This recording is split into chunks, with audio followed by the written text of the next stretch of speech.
नमस्कार दोस्तों, हर्षित द्विवेदी एजुकेशन में आपका स्वागत है। मेरा नाम है विनीत सागर। डेली वन लाइनर्स 15 मई 2022।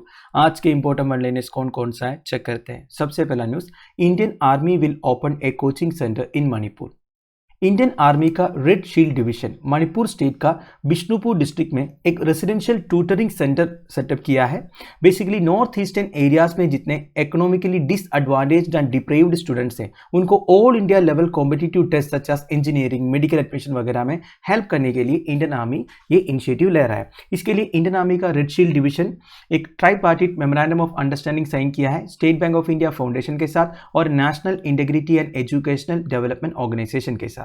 ठीक है, वैसे ये मेमोरेंडम साइन हुआ था एक सेरेमनी में जहां मणिपुर गवर्नर ला गणेशन अटेंड किए थे और general officer commanding red shield division major general Naveen Sachdeva भी अटेंड किए थे। अगला है इटालियन कप 2022।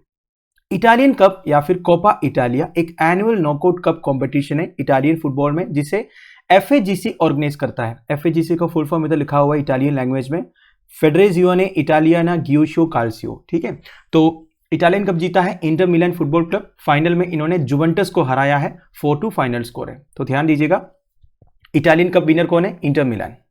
अगला है अमाल्थिया जुपिटर्स अनयूजुअल इनर मून। अमाल्थिया से रिलेटेड एक छोटी सी न्यूज आया था रिसेंटली, तो आपको मालूम होनी चाहिए अमाल्थिया के बारे में, उसके बारे में बेसिक डिटेल्स भी। देखिए, moon Amalthea is one of the Jupiter's 53 named satellites. वैसे हमारे सोलर सिस्टम में सबसे ज्यादा सैटेलाइट्स नेचुरल सैटेलाइट्स किस प्लैनेट के पास है? वैसे एक टाइम पर यह मानता था कि जुपिटर के पास है, पर रिसेंटली ये पता चला जुपिटर से ज्यादा सैटेलाइट्स सैटर्न के पास है। ठीक है, वैसे एक टीम डिस्कवर किया था जुपिटर का 79 नेचुरल सैटेलाइट्स है, पर सैटर्न का 82 है। तो सबसे ज्यादा नेचुरल सैटेलाइट्स या फिर मून सैटर्न के पास है। ठीक है, नाउ अमाल्थिया के बारे में दोस्तों, वैसे जुपिटर का नेचुरल सैटेलाइट्स में काफियों का नाम नहीं दिया हुआ है। ठीक है, डिस्कवर करने के बाद नॉर्मली नाम देते हैं, पर जुपिटर का ओनली 53 सैटेलाइट्स का नाम दिया हुआ है, बेसिकली नामकरण हुआ है। तो उसमें से एक है दोस्तों Amalthea. Amalthea 5th largest natural satellite है जुपिटर का, and in terms of proximity to Jupiter Amalthea is the planet's 3rd moon. मतलब जुपिटर से सबसे पास वाला सैटेलाइट्स का लिस्ट अगर आप देखोगे तो उसमें 3rd क्लोजेस्ट है अमाल्थिया। 12 घंटे लगता है एक फुल ऑर्बिट करने में। Astronomer Edward Emerson Barnard discover किया था अमाल्थिया सितंबर 9, 1892 को, और ये नाम दिया था कैमिले फ्लेमेरियन। वैसे अमाल्थिया एक ग्रीक मिथोलॉजिकल फिगर भी है। नाउ एक important information, Amalthea was the final planetary satellite in the solar system to be discovered by direct observation. देखिए, अमाल्थिया का डिस्कवरी 1892 में हुआ था। अब 1892 मतलब टेक्नोलॉजी वगैरह उतना डेवलप नहीं हुआ था, बस टेलीस्कोप था हमारे पास। मतलब हम अर्थ में खड़े खड़े टेलीस्कोप से देखते थे, ऑब्जर्व करते थे सैटेलाइट्स को। तो अमाल्थिया लास्ट प्लैनेटरी सैटेलाइट है जिसे हम टेलीस्कोप से ऑब्जर्व किए थे या फिर डिस्कवर किए थे। इसे बोलते हैं डायरेक्ट ऑब्जर्वेशन। आजकल क्या होता है दोस्तों, आजकल इमेजिंग डिवाइस लेके सैटेलाइट और प्रोब से हम डिस्कवर करते हैं नए नए सैटेलाइट्स। जो है ऑलरेडी स्पेस में कई सारे सैटेलाइट्स हमने भेजा है, उसमें कई सारे इमेजिंग डिवाइसेस है, वही डिस्कवर करते हैं। पर बहुत पहले क्या होता था, डायरेक्ट ऑब्जर्वेशन होता था। तो Amalthea is the last planetary satellite which was discovered by direct observation. ये भी आप ध्यान दीजिएगा। अगला है world migratory bird day. It is a global campaign that emphasizes the importance of migratory bird conservation and habitat preservation. तो migratory bird को conserve करना कितना इंपॉर्टेंट है, इनके हैबिटेट को प्रिजर्व करना कितना इंपॉर्टेंट है, ये सब के बारे में लोगों तक अवेयरनेस फैलाना वर्ल्ड माइग्रेटरी बर्ड डे का ऑब्जेक्टिव है। वर्ल्ड माइग्रेटरी बर्ड डे का एक स्पेशलिटी यह है दोस्तों, ये साल में 2 बार ऑब्जर्व करता है, एक 14 मई को एंड 8 अक्टूबर को। और वर्ल्ड माइग्रेटरी बर्ड डे सबसे पहली बार ऑब्जर्व किए थे 2006 में, जब यूनाइटेड नेशंस ने ये डिसाइड किया कि वर्ल्ड पॉपुलेशन तक अवेयरनेस फैलाना चाहिए इनके कंजर्वेशन के बारे में। ठीक है, नाउ इस साल का थीम क्या है? Impact of light pollution on migratory birds. देखिए, माइग्रेटरी बर्ड्स के हैबिटेट के ऊपर या फिर इनके लाइफ के ऊपर काफ़ी सारे थ्रेट्स हैं, जैसे कि अनलॉफुल किलिंग है, हैबिटेट डैमेज है, केमिकल्स डिस्चार्ज इनटू इकोसिस्टम। ये सब इनके ऊपर थ्रेट्स आप बोल सकते हो। इसमें से एक थ्रेट है लाइट पोल्यूशन। देखिए, आपने सेंट्रल एशियन फ्लाईवे करके सुना होगा, हमने काफ़ी बार डिस्कस किया है। वैसे हमारा इंडियन सबकॉन्टिनेंट जो है सेंट्रल एशियन फ्लाईवे में आता है। हमारी इंडियन सबकॉन्टिनेंट में भी काफ़ी सारे माइग्रेटरी बर्ड्स आता है। रशिया से, रशिया का जो ऊपर वाला पार्ट है, साइबेरिया से, सेंट्रल एशिया से। तो ये सब हमारे देश में कहाँ आते हैं? ब्रीडिंग के लिए या फिर रेस्ट करने के लिए या फिर नेस्टिंग के लिए वेटलैंड्स में आते हैं। अब वेटलैंड्स के आसपास अगर इंडस्ट्रियल एरिया है तो उधर से काफ़ी सारे लाइट वगैरह होंगे जो ब्लिंक करते रहते हैं। अब देखिए ये लाइट्स देख के माइग्रेटरी बर्ड्स डर जाते हैं, वो उधर से फिर अपने जो ट्रैजेक्टरी है वो चेंज कर देते हैं। तो अगर आप वेटलैंड्स जहां माइग्रेटरी बर्ड्स का हैबिटेट है उधर ज्यादा लाइट्स वगैरह लगाओगे तो ये लाइट पोल्यूशन की वजह से माइग्रेटरी बर्ड्स पर इंपैक्ट हो सकता है। तो इसके बारे में अवेयरनेस फैलाने के लिए इस साल का थीम रखा है impact of light pollution on migratory birds.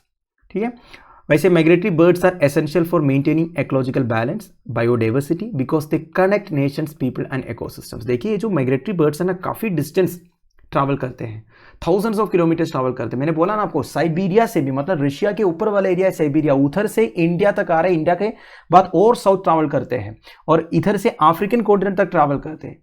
तो ये जो है नेशंस को कनेक्ट करते हैं, हमारी इकोलॉजिकल बैलेंस को मेंटेन करने के लिए, बायोडाइवर्सिटी को मेंटेन करने के लिए काफी इंपॉर्टेंट है।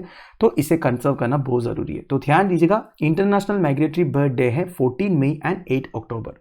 अगला है WHO report on hygiene. World health organisation का एक रिपोर्ट आया है, उसमें इन्होंने गुड हैंड हाइजीन के बारे में बताया है। देखिए आजकल काफी सारे इन्फेक्शंस फैल रहा है।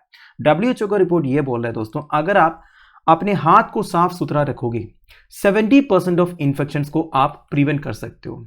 और एक पॉइंट ये बोल रहा है दोस्तों, आजकल हॉस्पिटल्स में जो लोग एडमिट होते हैं उनको भी at least 1 health care associated infection होता है गुड हैंड हाइजीन नहीं फॉलो करने से। एक डाटा ये कहता है, अगर आप 100 पेशेंट्स का डाटा देखोगे इन एक्यूट केयर हॉस्पिटल्स, उसमें से 7 patients in high income countries and 15 patients in low and middle income countries को एटलीस्ट एक हेल्थ केयर एसोसिएटेड इन्फेक्शन होता है हॉस्पिटल स्टे के दौरान। इसका इंपैक्ट भी ज्यादा है। देखिए क्या लिखा है, the impact of health care associated infections. क्या होता है हेल्थ केयर एसोसिएटेड इन्फेक्शंस? देखिए आप अपना हेल्थ को ठीक से टेक केयर नहीं करोगे तो आपको जो इन्फेक्शन हो सकता है ना, उसे आप हेल्थ केयर एसोसिएटेड इन्फेक्शंस बोल सकते हो।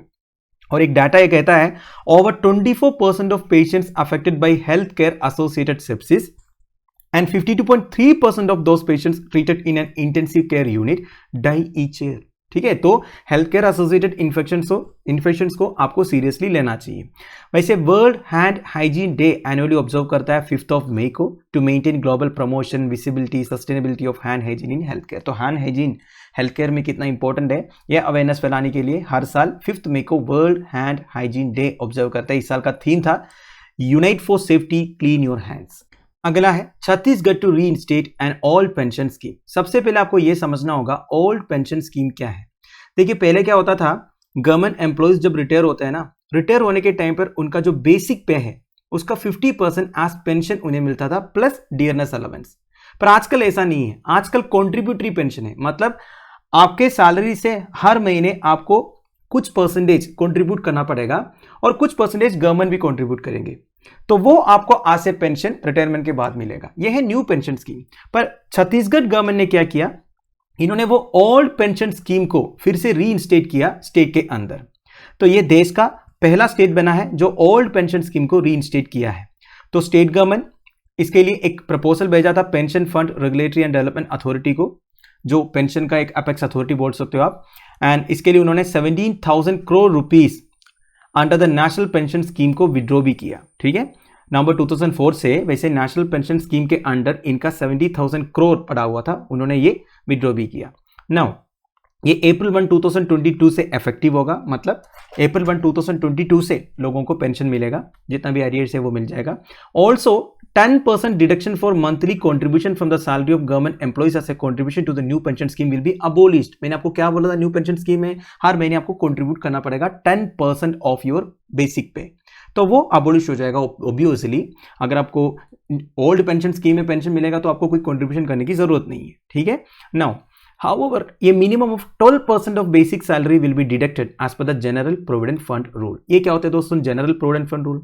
आपका पीएफ में पैसे जाते हैं हर महीना और कुछ मैंडेटरी कटिंग रहते हैं, मतलब मिनिमम 12% ऑफ बेसिक सैलरी आपको पीएफ में देना ही देना है, वो आपका ही पैसे आपको रिटायरमेंट के टाइम पर मिल जाएगा।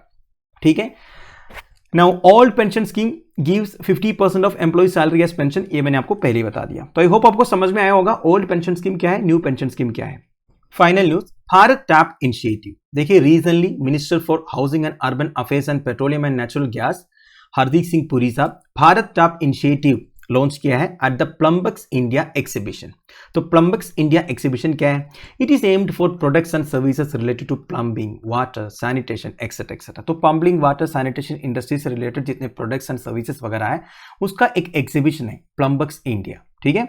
तो इसके साथ साथ निर्मल जल प्रयास भी लॉन्च किया है मिनिस्टर साहब ने, which will work for saving of 500 crore litres of water per year. तो हर साल 500 crore litres of water save करने का एक इनिशिएटिव है निर्मल जल प्रयास, ये इनिशिएटिव भी लॉन्च किया है। Now Bharat tap initiative will provide low flow sanitary ware at scale and thereby reduce water consumption at source considerably. ये क्या है दोस्तों? देखिए भारत टैप इनिशिएटिव के अंदर सैनिटरी वेयर्स प्रोवाइड करेंगे, बेसिकली जो टॉयलेट्स वगैरह है। तो देखिए आपके घर में जो टॉयलेट होगा, आप एक बार फ्लश करने से कम 20 लीटर पानी फ्लश होता है, वो पानी पूरा वेस्ट है कि नहीं? पर आजकल ऐसे सैनिटरी वेयर्स है दोस्तों जहां पानी एकदम कम यूज करके जो ऑब्जेक्टिव है वो फुलफिल करते हैं। बेसिकली देखिए आपको फ्लश आउट करना है सब कुछ, तो इसके लिए 20 लीटर पानी की जरूरत एक्चुअली नहीं होता है। आजकल जो लेटेस्ट सैनिटरी वेयर्स आता है उसमें वाटर कंजर्वेशन होता है, सबसे कम पानी से कैसा वो पूरा फ्लश आउट कर सकते हैं वो करते हैं वो, ठीक है। तो इस तरह का सैनिटरी वेयर्स को प्रोवाइड करेंगे भारत टॉप इनिशिएटिव के अंदर। तो दोस्तों that's end of it. I hope आपको वीडियो इन्फॉर्मेटिव लगा होगा। लेक्चर की पीडीएफ एज यूजुअल आपको टेलीग्राम चैनल में मिल जाएगा जिसका लिंक नीचे प्रोवाइडेड है। Thank you for watching, bye bye, have a nice day.